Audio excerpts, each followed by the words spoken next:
Aqui é o professor Júlio Pontes, Colégio Feliz Freire, da disciplina de Química, Propriedades Qualitativas, assunto para o segundo ano. O que é que as propriedades qualitativas estudam? Os efeitos que a adição de um soluto não volátil faz no comportamento das soluções.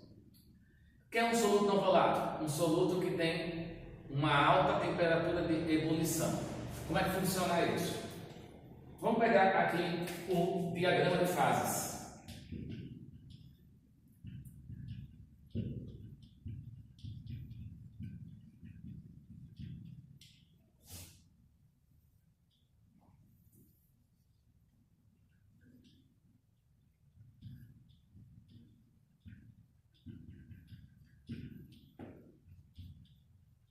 Pessoal, a gente pensa que a substância só muda qual é a temperatura de ebulição da água? Vocês vão dizer logo, 100 graus Celsius. Isso a nível do mar, porque só quem faz uma substância mudar de estado físico não é somente a temperatura, e sim a pressão atmosférica também. Como assim? Observe que ao nível do mar a temperatura é 100 graus. Lá na montanha a temperatura já é menor para entrar em ebulição. Como assim? Desenhar uma montanha aqui, ó. Aqui é a praia. Aí aqui tem uma pessoa. E aqui tem outra. Para que a temperatura, para que a substância mude de estado físico, imagine uma panela com água. Aqui são moléculas de água. Quando ela vai aumentando a temperatura, vai aumentando a agitação das moléculas, vai aumentando o número de colisões, vai aumentar a pressão. Essa pressão a gente chama de pressão máxima de vapor. Quando é que essa água vai passar do líquido para o gasoso? Vai passar quando essa pressão máxima de vapor for maior que a pressão externa. Aqui ó, a pressão máxima de vapor que é natural, tentando sair e não sai, porque a pressão externa é maior. E que pressão externa é essa que a gente está falando? Na montanha, a coluna de ar que exerce sobre um ponto e a coluna de ar que exerce sobre um ponto ao nível do mar. Quem tem maior coluna de ar? No nível do mar. Então, por isso que a pressão aqui, no ponto 1, ponto 2, é por isso que P1 é maior que P2. Consequentemente, se essa pressão é maior do que essa, você vai precisar de maior energia aqui para que essa pressão seja maior do que essa e a água comece a entrar em ebulição. Estou dando como exemplo a água porque ela nem usa soluções aquosas, mas seria qualquer outro tipo de solução, como álcool, gasolina e assim por diante. E por que eu desenhei isso aqui? Isso aqui se chama diagrama de fases.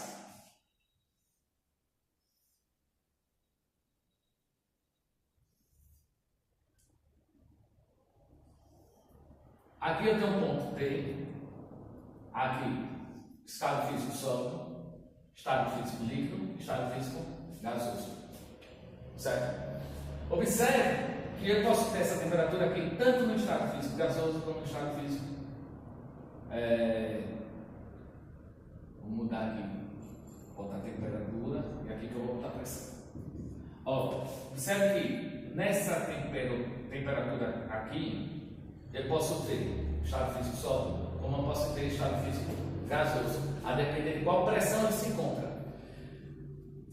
Esse aqui é o ponto T. O que está acontecendo aqui? 1, 2, 3, 4, 5, 6. E aqui é o ponto C. O que é que eu vou explicar com isso? Vou explicar a seguinte situação, pessoal. O S, como eu já tinha mencionado, é o estado físico o quê? Sólido. O L, líquido. O G, gasoso. Então, S, sólido. O L, líquido. O G, gasoso. O T é o que, pessoal? T. Ponto triplo. O que é isso? É a temperatura e a pressão no qual essa dada substância tem os três estados físicos da matéria ao mesmo tempo: sólido, líquido e gasoso. A setinha 1 é a passagem do estado físico sólido para o líquido. Qual é o nome? Fusão. A setinha 2 é o caminho inverso do líquido para o sólido. Solidificação.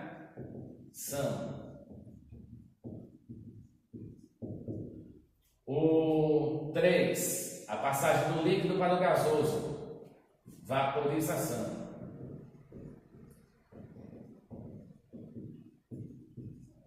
A 4, do gasoso para o líquido. Liquefação ou condensação.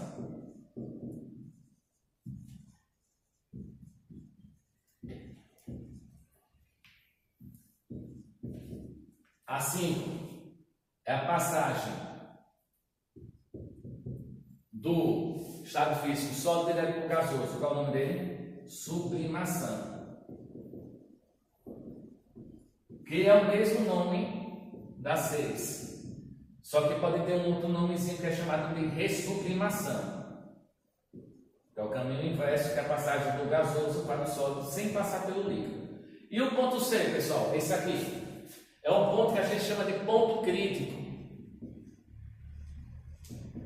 Por que ponto crítico? Vai ser a temperatura, alta pressão, no qual vai romper as ligações das moléculas, fazendo com que eles deixem de virar estado físico gasoso e passem a ser estado de gás. Veja bem, o que é isso? Você tem H2O na forma de vapor. Quando eu rompi as ligações entre o oxigênio e o hidrogênio, a gente vai ter gás hidrogênio e gás oxigênio. Então, deixou de existir a molécula de água, passou a existir moléculas isoladas do gás.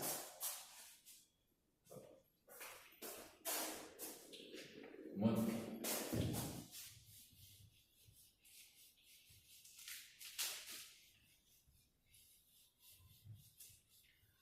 O primeiro efeito coligativo a ser estudado é tonoscopia ou tonometria. E o que é isso? Mais uma vez a panelinha aqui. Isso aí, a tonoscopia ou tonometria, é o estudo do abaixamento da pressão máxima de vapor através da adição de um soluto não volátil. E o que seria isso? Observa aqui, só tenho moléculas de água. O aumento da temperatura aqui, eu estou fazendo o quê? Aumentando a agitação das moléculas. Vai ter uma colisão entre as moléculas, aumentando a pressão máxima de vapor. Nesse dado momento, essa pressão máxima de vapor passa a ser maior que a pressão externa. E a água começa a vaporizar, entrar em ebulição. O que acontece? Isso, bem claro, quando você está na sua cozinha, você vai colocar água, vai ferver e vai colocar o macarrão. O que acontece? Na mesma hora, a água deixa de ficar borbulhando. Por quê? Ela diminuiu a temperatura? Não. Você diminuiu as colisões entre a molécula de água porque o macarrão está por aqui, por exemplo. Mas é só com o macarrão? Não, com sal, com essas coisas. Você adiciona um sal, ele deixa de borbulhar. Mas a temperatura é a mesma, exatamente a mesma. Tranquilo, pessoal? Pronto. Isso se deu por conta de quê? Dessa adição desse soluto não volátil. Adicionei o soluto não volátil, diminui a pressão máxima de vapor, fazendo com que a temperatura volte a subir.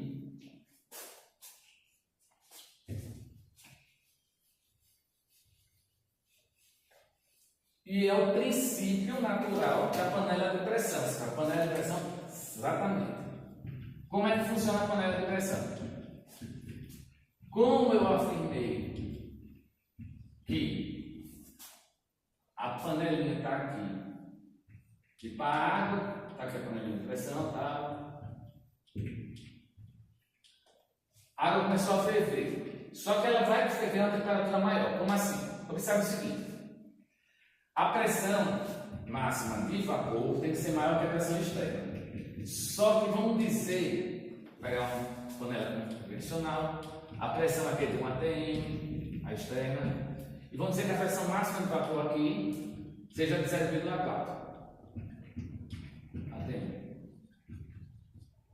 E aqui na panela de pressão, 2 atm. Só que a pressão máxima de vapor aqui é 0,4. O que acontece aqui? A quantidade de calor a ser fornecida aqui para que a água entre em ebulição vai ser uma quantidade de calor que seja 1 menos 0,4 a elevação da pressão, que seria que uma quantidade de calor que elevasse a pressão em 0,6 atm. Enquanto aqui na panela de pressão, 2 menos 0,4 deveria ser uma quantidade de calor de 1,6 atm. O que acontece? A quantidade de energia a ser colocada aqui para a água entrar em ebulição é muito maior do que aqui. Fazendo com que... E que forma de energia é essa? Energia térmica. Então a temperatura aqui é muito maior do que aqui. Por isso que o alimento cozinha mais rápido aqui.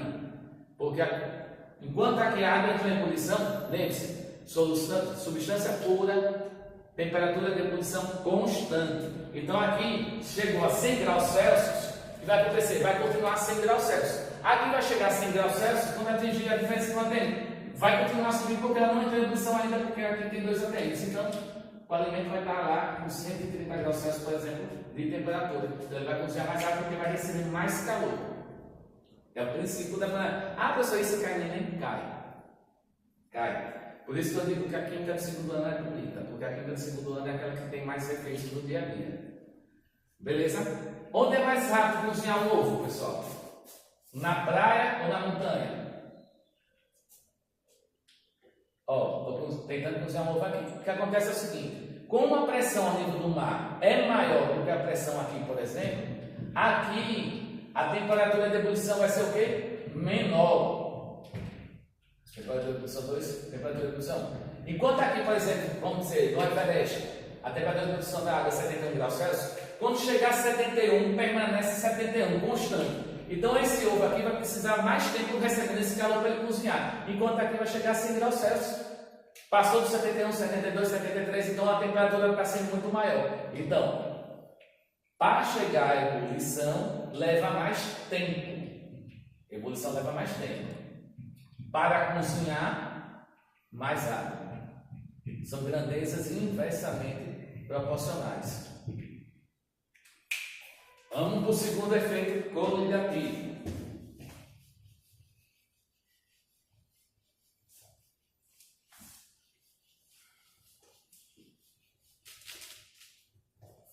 Ebullioscopia ou ebuliometria.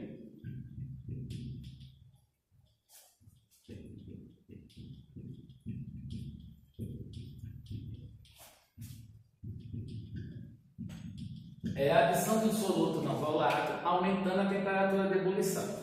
Aquele mesmo exemplo do macarrão, você vai dizer que é parecido. É parecido, só que aqui a gente vai tratar de temperatura. Na próxima aula vocês vão ver os aspectos quantitativos. Vai ter aquelas brilhantes contas que vocês acham demais. Como é que você faz? Adicione um soluto não volátil, a temperatura aqui está de 100 graus Celsius. Começou a ebulição, adicionei sal. A água para de borbulhar. É porque a temperatura caiu? Não. A temperatura cai, você diminui a pressão máxima de vapor, conoscopia. Só que a temperatura continua a 100 graus. O que é que vai acontecer? Como essa adição desse soluto não volátil, ele funciona como uma barreira entre o choque das moléculas, ele precisa aumentar a temperatura para aumentar essa pressão novamente e voltar a entrar em ebulição. Então você está aumentando a temperatura de ebulição somente porque você adicionou essa molécula de sal, por exemplo, essa porção, essa quantidade de sal, por exemplo, você está aumentando a temperatura de ebulição. É isso que estuda a ebullioscopia ou a ebuliometria. Aí vamos para o terceiro efeito coligativo. Crioscopia ou criometria. Esse, pessoal, é o abaixamento da temperatura de congelamento através da adição de soluto não volátil. O que é isso? Vejam bem, se você faz um suco e coloca no congelador um copo de suco e um copo de água, ao mesmo tempo, o mesmo volume, quem é que vai congelar primeiro? De água. Porque o suco, a polpa da fruta que você colocou lá, funciona como um soluto não volátil, bem como o açúcar que vem lá. Então vai demorar a congelar. Países frios é comum passar um caminhão jogando sal nas ruas e avenidas para evitar que aquela água que está lá da garota se congele e que dificultando a derrapagem do carro. Então, fazendo com que os carros não derrapem. Isso é bem comum também. E é isso também explica porque às vezes cidades como Nova York, que você tem lá o rio Hudson, que é um rio salgado, igual que o rio Sergipe, por causa que o mar o Atlântico entra. Não está congelado no período de dezembro e janeiro, que é o inverno lá, mas o lago do Central Park está congelado, porque o lago é de água doce, não tem um soluto não volátil, enquanto o mar tem uma grande quantidade de sal, fazendo com que dificulte esse mesmo mecanismo para congelar. Tranquilo? Vamos para a próxima aqui, osmometria.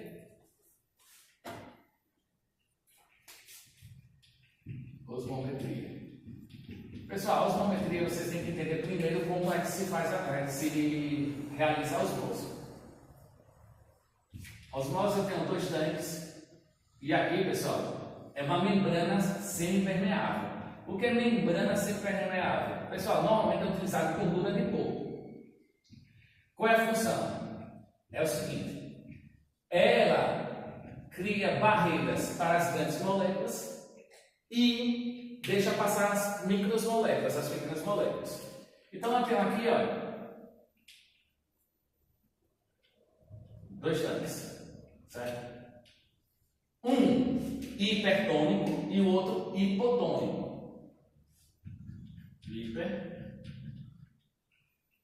Vou botar esse no mesmo, porque está menor. Hiper.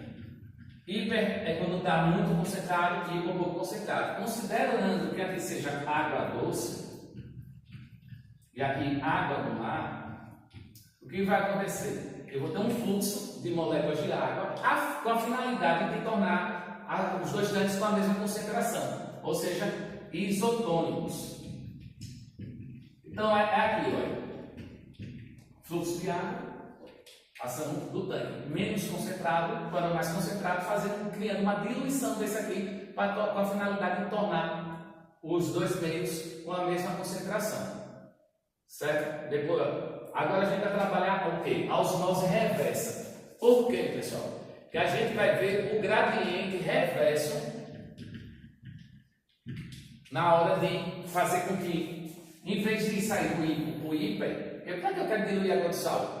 Eu pego do hiper para o hipo com a finalidade de tirar a água daqui e o sal ficar aqui. Aí você vai ter o quê? Uma grande quantidade de água doce. É assim que faz a dessalinização da água do mar. E já tem estados que estão vendendo garrafinha de água mineral, só que com água do mar. Não é mineral, bem mineral, mas é água potável. Dá para ser consumida. E como é que ele faz isso? Ele vai forçar que o gradiente seja, em vez do hipo para o hiper, seja do hiper para o hipo. Como? Colocando um balão de gás. Esse balão de gás tem que ter uma pressão maior do que a pressão osmótica.